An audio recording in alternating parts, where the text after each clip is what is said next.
माझं नाव नितेश धनविजय आहे. मी वन परिक्षेत्र लाखनी इथे कार्यरत आहे. नुकताच विदर्भामध्ये तेंदूपत्ता तोडीचा हंगाम सुरू आहे आणि या हंगामामध्ये वाघाचे हल्ल्याचे प्रमाण जास्त होत असतात. आपल्या वन परिक्षेत्रात अशा दुर्दैवी घटना घडू नये म्हणून आम्ही कर्मचाऱ्यांना तसेच तेंदूपाने तोडणाऱ्या मजुरांना आम्ही मार्गदर्शन केलेले आहे आणि त्यांना मुखवटे दिलेले आहेत.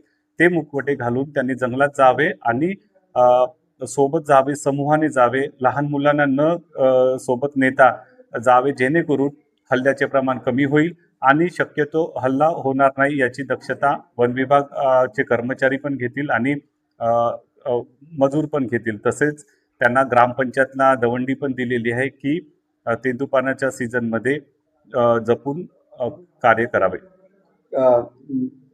जे मजूर आहेत त्यांना काय सूचना दिल्या आहेत?